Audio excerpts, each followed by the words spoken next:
አሜሪካም ኒኮላስ ማዱሮን አስወግዳም በእጇ ያስገባቻት ቬንዙዌላ ከ300 ቢሊዮን በርሜል በላይ የነዳጅ ክምችት እንዳላት ሲነገር የዚህ ከፍተኛ መጠን ያለው ሀብት ዕጣ ፈንታም ምን እንደሆነ በግልጽ አይታወቅም። በዓለም ግዙፍ የነዳጅ ክምችት ያላት ሀገር ሲያደርጋት ከአሜሪካ ክምችት በ5 እጥፍ ይበልጣል ነው የሚባለው የቬንዙዌላ። ይኸው የቬንዙዌላ 300 ቢሊዮን በርሜል ነዳጅ በትላልቅ የስፖርት ስታዲየሞች ተሞልቶ እንዲቀመጥ ቢደረግ እንኳን ልክ በአሜሪካ ሚቺጋን የሚገኘውን ከ107,000 በላይ ተመልካች የሚይዘውን አይነት 64,000 ስታዲየሞች ያስፈልጉታል። አንድ በርሜል 159 ሊትር ይይዛል ተብሎ ቢታሰብ እንኳን በመላው አሜሪካም ተመዝግበው የሚንቀሳቀሱ 285 ሚሊዮን ገደማ ተሽከርካሪዎች በየቀኑ 9 ሚሊዮን በርሜል ቤንዚን እንደሚጠቀሙ መረጃዎች ያመለክታሉ። በዚህ ሂሳብ መሰረት የቬንዙዌላም ሁሉም ድፍድፍ ነዳጅ አሁን ባለው የፍጆታ ዋጋ መላውን የአሜሪካ ተሽከርካሪዎችን ለ40 ዓመታት ቀጥ አድርጎ ማስጠቀም እንደሚችል አልጀዚራም ስሌቱን አስቀምጧል። በቀን 9 ሚሊዮን በርሜል ቤንዚን የሚፈጁትን 285 ሚሊዮን የአሜሪካ ተሽከርካሪዎችን ለ40 ዓመታት መሸፈን የሚችል 303 ቢሊዮን በርሜል ነዳጅ ባለቤት የሆነችው ቬንዙዌላ አሁን በአሜሪካ ስር ትገኛለች። በገንዘብ ሲተመን ደግሞ አንድ በርሜል $55 ቢሸጥ እንኳን ከ16 ትሪሊየን ዶላር በላይ ያወጣል።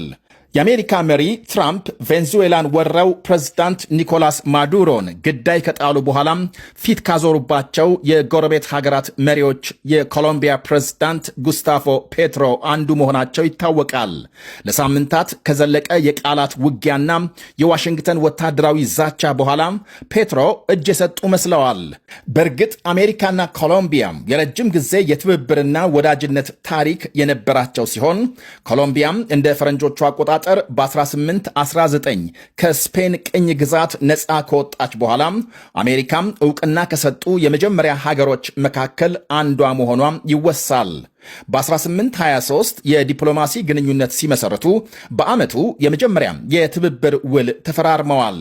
ሌላው ቀርቶ ከ1900 በኋላ ባሉት ዓመታት አሜሪካም በቀጠናው ወታደራዊ ጣልቃ ገብነት ስትፈጽም ከኮሎምቢያ ጋር የጠበቀ የጸጥታ ትብብር ነበራት ነው የሚባለው። በኮሎምቢያም በየጊዜው እየጨመሩ የሄዱትን ከአደንዛዥ ዕፅ ዝውውር ጋር የተገናኙ ግድያዎችን ለመከላከል አሜሪካም ከ10 ቢሊዮን ዶላር በላይ ወጪ ማድረጓም ተመልክቷል። የቀድሞ የአማጺ ቡድን ተዋጊ የነበሩት ጉስታፎ ፔትሮ የኮሎምቢያም የመጀመሪያ ግራ ዘመም ፕሬዝዳንት ናቸው። በ2022 ስልጣን ከያዙ ጊዜ ጀምሮ በትራምፕ አስተዳደር ሲተቹ ቆይተዋል። በመጀመሪያም ሆነ በሁለተኛ ስልጣን ዘመናቸው ትራምፕ በኮሎምቢያ ላይ የተለያየ ጫና ሲያደርጉ ኖረው አሁን በቬንዙዌላም የወሰዱትን አይነት እርምጃም በኮሎምቢያ ለመድገም መዛታቸው የኮሎምቢያ መሪዎችን ማስደንገጡ አልቀረም። እናም አሁን በመሃላቸው የተፈጠረውን ውዝግብ አቀዝቅዘው ለዛሬው የዋሽንግተን ንግግር መብቃታቸውን በርካታ ወገኖች በቀና ተመልክተውታል። በእርግጥ ስምምነታቸው ምን ላይ እንዳረፈ ለጊዜው ባይታወቅም ከ2 ቢሊዮን በርሜል በላይ የተረጋገጠ የነዳጅ ክምችት ያላት የኮሎምቢያ ፕሬዝዳንት ጉስታፎ ፔትሮ ከትራምፕ ጋር እርቅ ሊያወርዱ ነጩ ቤተ መንግስት ተገኝተዋል። ምናልባትም በርካታ ወገኖች ትራምፕ በነጩ ቤተ መንግስት የሚደረጉ ስብሰባዎችን በመሪዎች ላይ ጫና ለማሳደር ይጠቀሙበታል በማለት የሚያቀርቡትን ትችት የኮሎምቢያው ፔትሮ ያረጋግጡ እንደሆነም በሂደት የሚታይ ነው።